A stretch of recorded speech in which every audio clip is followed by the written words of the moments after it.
What if I told you there is a vegetable on this planet that grows taller than a full-grown man? That it fed the largest empire in the Western Hemisphere for over 3,000 years? That it contains more protein than rice, more calcium than milk, more iron than spinach? And that it grows in drought, it grows in flood, it grows in soil so dead that nothing else will even germinate?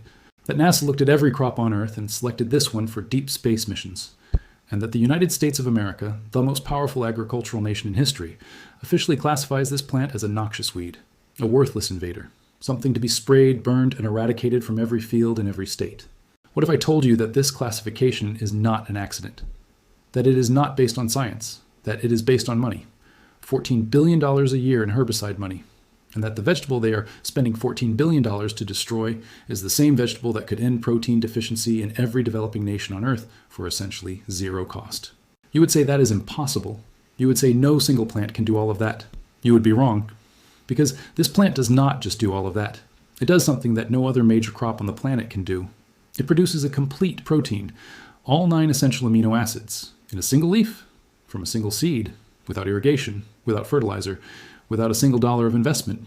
And the empire that understood this better than anyone was erased from the map specifically so this plant could be erased from human memory. That is not agriculture. That is a crime scene. If you are new here, this channel recovers the plants, the foods, and the ancient technologies that were buried by industry. Subscribe and hit that bell because the algorithms do not promote what corporations want to suppress. The plant is amaranth, genus Amaranthus. The name comes from the Greek word amaranthos, meaning the one that does not fade, the one that does not die. And that name was not poetry. It was a direct observation. Because this plant has been refusing to die for 8,000 years. The earliest archaeological evidence of cultivated amaranth was found in Coxcatlan Cave in the Tehuacan Valley of Puebla, Mexico. The seeds were dated to 6,000 BCE. That makes amaranth one of the oldest cultivated crops in the Americas. Older than maize in some stratigraphic layers, older than beans, older than squash. While the Fertile Crescent was developing wheat and barley, Mesoamerica was developing amaranth. And for the next 8 millennia, this plant would feed more people across the Western Hemisphere than any European grain fed across the Eastern one. By the time the Aztec Empire reached its full expansion under Montezuma II in the late 15th century, amaranth was not just a food. It was a currency. It was a sacrament. It was a pillar of imperial economics. Montezuma received an annual tribute of approximately 200,000 pounds of amaranth grain from 17 conquered provinces. That grain filled 18 imperial granaries, each holding 10,000 bushels. Amaranth was mixed with honey and shaped into figures of gods during the festival of Penquetzalistli. The people ate the gods fed the people. The entire spiritual and nutritional cycle of 25 million Aztec citizens revolved around a single plant that most Americans today have never even heard of. And it was not just the Aztecs. 3,000 miles south in the highlands of Peru and Bolivia, the Inca Empire cultivated a close cousin called kiwicha. The Quechua people called it the grain of the gods. At altitudes above 12,000 feet, where maize could not grow and potatoes grew slowly, kiwicha thrived. It was popped like popcorn. It was ground into flour. It was brewed into chicha. The Inca road system, the largest infrastructure project in pre-Columbian history, was built and maintained by laborers fueled largely on kiwicha and quinoa. 25,000 miles of road, built on a grain that needed no irrigation, crossed the Pacific. In India, amaranth arrived centuries ago through trade routes that historians still debate. Today, India is the largest producer of amaranth grain on Earth. During Navratri, the 9-night Hindu festival of fasting, amaranth is one of the only grains permitted. It is called Rajgira in Hindi, meaning the king's grain. In the state of Rajasthan, where summer temperatures exceed 120 degrees Fahrenheit and annual rainfall can drop below 10 inches, amaranth grows. It does not just survive, it produces. In conditions that would kill wheat in a week and wither rice in 3 days, amaranth stands 8 feet tall and drops 10,000 seeds per plant. Now here is where the numbers become almost offensive. 1 cup of cooked amaranth grain contains 9.3 grams of protein. That is 46% more than brown rice. It contains 5.2 grams of dietary fiber. It contains 209 milligrams of calcium per 100 grams. That is 4 times the calcium in wheat. It contains 7.6 milligrams of iron per 100 grams. That is more iron than spinach, the vegetable that built an entire cartoon empire on the myth that it was the most iron-rich plant food available. Amaranth has more iron. It also has more magnesium, more phosphorus, more potassium. And unlike every single major cereal grain on the planet, wheat, rice, corn, barley, oat, rye, millet, amaranth contains all 9 essential amino acids. That makes it a complete protein. The only grain-like crop on Earth that can make that claim without being blended with a legume. The leaves are not decorative.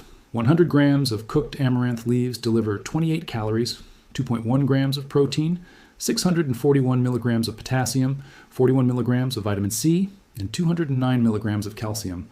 That is a multivitamin disguised as a salad green. But wait, I need to correct something. I said amaranth is a vegetable. That is not entirely accurate. Botanically, amaranth is a pseudo-cereal. It is not a true cereal grass like wheat or rice. It is a dicot, a broadleaf. But the grain it produces is used exactly like a cereal. And the leaves are eaten exactly like a vegetable. So amaranth is both. It occupies a category that Western agriculture does not even have a proper name for, because Western agriculture was never designed to acknowledge a plant this efficient. And here is your first line to remember. We did not abandon amaranth because it failed us. We abandoned it because it worked too well for the wrong people. In 1519, a fleet of ships arrived on the coast of what is now Veracruz, Mexico.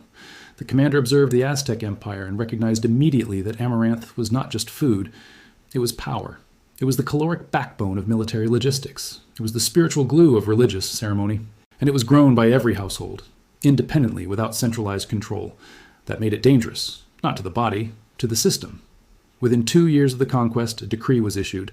The cultivation of amaranth was banned, not discouraged, not taxed, banned. Any indigenous farmer found growing amaranth faced punishment by death. Fields were burned, seed stores were destroyed. The festivals where amaranth figures of gods were consumed were declared heresy. The plant that had fed 25 million people was made illegal overnight. Not because it was poisonous, not because it was inefficient, because a free, self-replicating, nutritionally complete food source is incompatible with colonial control. You cannot tax what grows everywhere. You cannot monopolize what anyone can plant. You cannot subjugate a population that does not depend on your supply chain, so they replaced it with wheat, a crop that required European seed, European milling technology, European irrigation, and European distribution networks. Dependence was not a side effect. Dependence was the product. And that model has never stopped. Today, the global herbicide market exceeds $14 billion a year. The single most targeted weed genus in American row crop agriculture is Amaranthus, specifically Palmer amaranth. It is the #1 most troublesome weed in soybean, cotton, and corn production in the United States. Billions of dollars of Roundup, Liberty, Dicamba, and 2,4-D are sprayed every year specifically to kill this plant. A plant that produces complete protein, a plant that grows in drought, a plant that remediates poor soil. The most expensive war in American agriculture is a war against free food. Now, let me correct something else. I said Palmer amaranth is a weed. That is technically true in the agronomic classification, but here is what they do not tell you. Palmer amaranth is a weed only because it outcompetes patented crops. It uses C4 photosynthesis, the same metabolic pathway as corn, which makes it one of the most efficient carbon-fixing plants on the planet. It grows 3 inches per day. It can produce 600,000 seeds from a single plant. And it has developed resistance to multiple classes of herbicides, including glyphosate. The industry calls it a superweed. But a superweed is just a superfood that nobody is allowed to harvest. We are spending $14 billion a year to poison the most nutritious free crop on Earth, and then spending $14 billion more to treat the malnutrition that its absence created. No tractor, no irrigation, no fertilizer, no pesticide, no patent, no license, no subscription, no cold chain, no processing plant, no shareholder, no quarterly earnings report. Amaranth needs nothing from the industrial food system. And that is exactly why the industrial food system needs amaranth to disappear. So how do you actually grow it? The answer is almost embarrassingly simple. Amaranth germinates in soil temperatures above 60 degrees Fahrenheit. You scatter the seeds on the surface. You do not bury them. They need light to germinate. You water once, then you wait. In 7 to 10 days, seedlings appear. By day 30, the plant is knee height. By day 60, it is waist height. By day 90, it is above your head. You harvest the leaves continuously from week 4 onward.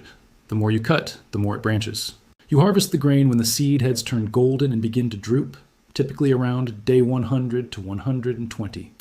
One plant produces between 40,000 and 100,000 seeds. 1 teaspoon of seed can plant an entire row 50 feet long. 1 row can feed a family for a season. You can eat the leaves raw in salads. You can saute them like spinach. You can boil the grain like rice. You can pop it like popcorn on a dry skillet. You can grind it into flour for flatbread. You can ferment it into traditional beverages. The entire plant is edible. Leaves, stems, grain, even the roots have been used in traditional medicine. Let me correct one more thing. I said amaranth costs $0. That is not perfectly accurate. A packet of amaranth seed costs between $2 and $4. But here's the correction within the correction. You only buy it once, because amaranth self-seeds so aggressively that once you plant it, it comes back every single year without replanting. The initial investment of $3 becomes a permanent, self-renewing food source. The cost per calorie over a 10-year period approaches mathematical zero. No patented seed, no annual purchase, no terminator gene. Just a plant doing what plants were designed to do before corporations decided that biology should require subscription. A civilization that burns its most nutritious crop and then builds hospitals to treat the deficiency is not a civilization advancing. It is a civilization spinning. But here is what the empire builders never accounted for. Amaranth does not obey policy. In the mountains of Oaxaca, indigenous farmers never stopped growing it. They hid it between rows of corn. They scattered it along field edges. They kept the seeds in clay jars passed down through generations. 500 years of suppression. The plant survived because the people refused to forget. Today, Mexico's National Commission for the Knowledge and Use of Biodiversity lists over 40 cultivated varieties. In India, Rajgira production exceeds 60,000 tons annually. In East Africa, amaranth leaves are one of the most commonly consumed traditional vegetables, with Kenya, Tanzania, and Uganda expanding cultivation. In 2018, NASA published research confirming amaranth's suitability for long-duration space missions, due to its complete protein, rapid growth cycle, and minimal resource requirements. The plant that an empire tried to erase from Earth is now being considered for Mars. The agricultural industry says it is just a weed, but weeds do not contain complete protein. The food industry says there is no market for it, but India, Mexico, and East Africa feed millions with it every year. The herbicide industry says Palmer amaranth is a threat to food security, but the only food security it threatens is the kind that requires a patent number and a quarterly earnings call. 8,000 years ago, in a cave in Puebla, someone looked at a wild plant with tiny seeds and saw something worth cultivating. They did not have microscopes. They did not have nutritional science. They did not have gene sequencing. But they had something that $14 billion of modern herbicide technology apparently cannot buy. They had the wisdom to recognize that when the earth gives you a complete protein that grows anywhere, needs nothing, and feeds everyone, you do not spray it. You do not burn it. You do not call it worthless. You call it what the Greeks called it, amaranthos, the one that does not fade. If this vault opened something in your mind that was closed before, share this video with one person who still believes nutrition requires a factory. That is how vaults spread, not through algorithms, through people. The next vault opens soon, and the plant inside it was so dangerous that one government made it a felony to grow. I will see you there.